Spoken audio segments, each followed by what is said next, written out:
في البدء كان الكلمة والكلمة كان عند الله وكان الكلمة الله.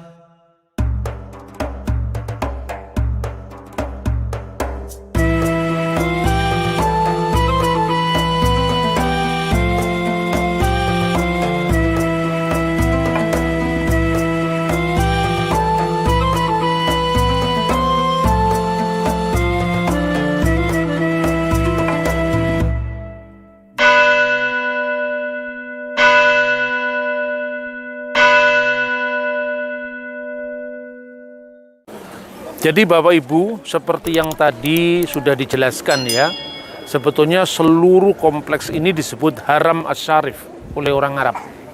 Tapi sesungguhnya ini dulu adalah bangunan yang sangat besar yang dikenal dengan Beit Hamikdas, rumah suci. Kalau di dalam bahasa Arab diterjemahkan Baitul Maqdis. Nah, ini pertama kali dibangun oleh Raja Salomo, Nabi Sulaiman. Lalu dihancurkan pada masa Nebukadnezar tahun 586 sebelum Masehi. Lalu orang Israel dibuang ke Babel. Lalu pada tahun 539 sebelum Masehi, berdasarkan dekret dari Raja Kores Agung, orang-orang Israel diperkenankan kembali membangun tempat ini. Tapi sesungguhnya tempat yang sekarang ini ada ini bangunan Bait Allah kedua. Jadi di zaman Raja Herodes itu telah memperluas bangunan ini. Lalu di atas halaman yang luas ini kemudian zamannya Yesus itulah Bait Allah yang dikunjungi oleh Yesus dan para muridnya. Nah, kemudian pada tahun 70 Masehi dihancurkan kembali oleh Jenderal Titus. Yang kemarin saya sampaikan waktu di Padang Gembala, ada peringatan yang namanya Tis'a B'Av. Tis'a B'Av itu tanggal 9 bulan Ab, itu runtuhnya Bait Allah ini menurut catatan dari Megillot Ta'anit. Dari situ saling kait-mengait bagaimana kita nanti menghitung kalender Natal, seperti tadi malam saya sampaikan. Kemudian ketika ini dihancurkan, seperti yang dinubuatkan Yesus, tak satu batu pun terletak di atas batu yang lain, semua akan diratakan. Itu terjadi tanggal 5 Agustus tahun 70 Masehi, atau dalam kalender Ibrani adalah tanggal 9 bulan Ab. Lalu Yerusalem ini dalam sejarahnya jatuh ke tangan bangsa-bangsa Persia, kemudian terakhir Arab. Nah, ketika Arab itu pada zamannya Khalifah Umar bin Khattab. Khalifah Umar datang ke tempat ini disambut oleh Patriark Yerusalem namanya Sophronius. Dan ini dicatat di dalam dokumen Islam yang ditulis oleh Ibnu Khaldun, judulnya adalah Tarik Ibnu Khaldun. Di mana kemudian Umar dipersilakan sembahyang di gereja yang nanti kita kunjungi, gereja Holy Sepulchre atau gereja kubur suci. Tapi Umar menolak, alasannya apa? Sebab nanti kalau pengikutnya melihat bahwa Amirul Mukminin, pemimpinnya pernah sembahyang di gereja, maka gereja itu akan dijadikan masjid. Jadi itu bukti juga toleransi Umar bin Khattab. Kemudian pada masa selanjutnya dibangunlah Kubah Sokroh, yaitu Kubatus Sokroh atau kubah emas ini, kubah karang. Tapi atasnya itu emas, itu pada masa kerajaan Yordan. Ini dibangun baru tahun 692 oleh Khalifah Bani Umayyah yang namanya Abdul Malik bin Marwan. Kemudian putranya Khalifah Al-Walid bin Abdul Malik bin Marwan membangun tempat ini yang dikenal dengan Masjidil Aqsa. Jadi yang kubah hitam itu Masjidil Aqsa, yang kubah emas itu Dome of the Rock atau Kubatus Sokroh. Nah, peristiwa ini saudara-saudara kenapa menjadi penting ya? Menjadi rebutan sebetulnya antara orang Yahudi dan juga kelompok garis keras Islam, karena mereka masing-masing memiliki klaim. Orang Yahudi jelas ya, karena sejarahnya ini dulu adalah Beit Hamikdas.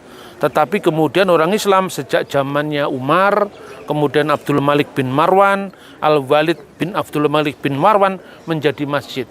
Dan peristiwa pembangunan dua masjid ini dikaitkan dengan peristiwa metahistoris, bukan peristiwa historis, tapi metahistoris karena Nabi Muhammad melakukan mi'raj dari tempat ini ke Sidratul Muntaha. Nah, memang dalam perkembangan politik kadang-kadang itu ada apa yang dinamakan oleh seorang pemikir Yahudi, namanya Moshe Sharon, adalah islamisasi sejarah untuk islamisasi wilayah. Jadi kadang-kadang figur-figur pra-Islam itu diislamkan agar wilayahnya menjadi wilayah Islam. Tentu pendekatan ini tidak diterima oleh orang Yahudi. Begitu juga klaim bahwa tempat ini sepihak miliknya golongan tertentu itu akan terus mengemuka apabila tidak dilakukan dialog yang baik antara Yahudi, antara Islam juga agama-agama lain. Tapi kalau Kristen tidak terlalu berkepentingan karena dia sudah punya gereja, yaitu gereja kubur suci, Holy Sepulchre, dan juga mereka ingat akan sabda Yesus bahwa kamu lihat gedung yang megah ini, tidak satu pun batu dibiarkan terletak di atas batu yang lain, semuanya akan diratakan. Jadi apa yang kita lihat sekarang ini adalah terkenalnya dalam bahasa Indonesia itu tembok ratapan. Penamaan tembok ratapan itu sebetulnya tidak berasal dari orang Yahudi, tetapi berasal dari orang bukan Yahudi, misalnya orang Arab, baik itu Islam maupun Kristen, yang mereka melihat orang Yahudi meratapi di tembok itu, makanya disebut Haitun al-Mubaka. Kenapa? Karena orang Yahudi mereka lihat meratap di tembok itu, makanya kemudian terkenal tembok ratapan. Tapi aslinya dalam bahasa Ibrani itu adalah tembok barat. Tembok barat Hakotel Hama'arifi. Tembok barat ini adalah satu-satunya yang tersisa dari Bet Hamikdas yang dibangun pada masa ketika orang Yahudi pulang dari pembuangan dari Babel. Dan pulang dari pembuangan dari Babel itu tahun 539 sebelum Masehi. Tapi kemudian pada masa Herodes kira-kira tahun 37 sebelum Masehi itu diperluas sehingga menjadi bait Allah yang dikenal dengan Bet Hamikdas yang kedua, jadi bait suci yang kedua. Kemudian bait suci yang kedua ini sekarang ini ketika sudah di atasnya berdiri dua masjid, yaitu Masjid Qubatus Sokroh atau Masjid Dome of the Rock yang tadi kita lihat warnanya emas, lalu satunya adalah yang kubah hitam yaitu Masjidil Aqsa. Dan kedua masjid ini baik Dome of the Rock maupun Masjidil Aqsa itu dibangun setelah wafatnya Nabi Muhammad. Jadi kalau Nabi Muhammad itu dalam tarik tradisional Islam itu meninggal tahun 632, maka Masjid Kubah Emas itu baru dibangun tahun 692 Masehi di masa Khalifah Abdul Malik bin Marwan. Nah, bagi orang Yahudi, kenapa mereka begitu punya ikatan historis dengan Yerusalem? Tentu saja karena sejarah mereka yang panjang, secara khusus satu-satunya tempat yang masih tersisa itu adalah tembok ratapan ini.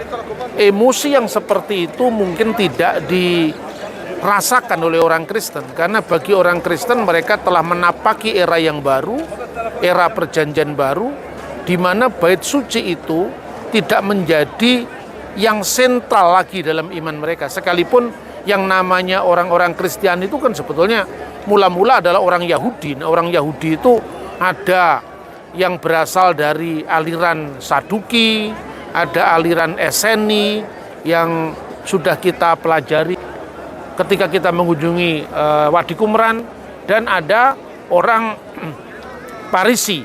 Nah, orang Parisi itulah yang kemudian setelah reformasi keagamaan Yahudi di Konsili Yamnia itu kemudian menjadi Yahudi Rabbinik sekarang ini. Jadi yang disebut Yahudi Rabbinik itu sebetulnya adalah reformasi agama Yahudi sejak kira-kira hampir kalah dalam perang Yahudi pertama. Itu ada seorang rabi yang sangat karismatik, ya. Rabi ini kemudian minta perdamaian ke Roma, lalu Yohanan ben Zakkai, nama rabi ini, diberikan tempat komunitas orang Yahudi, yaitu di kota Yamnia. Lalu di sanalah mereka mereformasi keagamaan Yahudi. Yahudi tanpa Bet Hamikdas, tanpa korban binatang, dan sebagai sakramen korban akhirnya menjadi doa. Nah itulah yang disebut Yahudi Rabbinik. Sedangkan yang keempat, sekalipun itu kecil, itu disebut sebagai Yahudi Nosrim, yaitu orang-orang Yahudi yang mempercayai Yesua, orang Nazaret. Nah pertanyaannya, kenapa orang Yahudi dan orang Kristen itu semakin terpisah? Pertama-tama begini, pada perang Yahudi kedua tahun 135, itu Kaisar Hadrianus benar-benar menumpas pemberontakan Yahudi yang kedua, yang tentu di mata orang Yahudi bukan pemberontakan, tapi itu perang kemerdekaan, yang dipimpin oleh seorang yang bernama Simon Bar Kokhba. Simon Bar Kokhba itu konon diakui, dielu-elukan sebagai Mesias, bahkan oleh Rabi Akiba pada zamannya. Dan itu sempat mengalami kemerdekaan antara tahun 132 sampai tahun 135, ketika Hadrianus kembali mengalahkan mereka. Dan ketika Hadrianus mengalahkan pemberontakan Bar Kokhba itu, ada kebijakan yang ditempuh. Pertama, tidak boleh ada lagi nama Israel. Israel harus dihapus dari muka bumi. Makanya nama Israel diganti dengan Syria Palestina. Nama Israel diganti dengan Syria Palestina ketika dua provinsi itu digabungkan antara Syria dan Yudea. Kemudian Yerusalem juga tidak boleh diucapkan lagi. Nama Yerusalem diganti dengan Alia Capitolina, yaitu dibaktikan kepada dewa Jupiter. Dan ketika sejarah Islam mulai memasuki kota Yerusalem, mereka tidak pernah menyebut Yerusalem karena kata Yerusalem absen dari Quran. Yang ada adalah Al-Quds, yaitu kota suci, karena sejak itu Yerusalem menjadi kota suci setelah Makkah dan Medina. Tetapi dalam perjanjian Umar itu dikenal kota Ilia. Dan kota Ilia itu adalah merujuk kepada nama Alia Capitolina. Ini hubungan yang sangat penting karena antara peristiwa historis, metahistoris itu kadang-kadang tumpang tindih. Apalagi kalau itu sudah ada misi politik ya. Misalnya mengagamakan sejarah sebelumnya untuk target yaitu mengagamakan wilayah yang berkaitan dengan tokoh-tokoh atau cerita-cerita atau narasi yang ada dalam kitab sebelumnya. Nah, semoga pemahaman ini menjadi sudut pandang kita yang objektif, tidak kesana kemari, tapi benar-benar melihat dari sudut pandang sejarah. Kenapa Kristen semakin jauh dari Yahudi? Karena orang Yahudi itu sangat dikhawatirkan akan memunculkan kembali nasionalisme patriotisme. Karena itu setiap kali Paskah mereka selalu mengucapkan nama Yerusalem.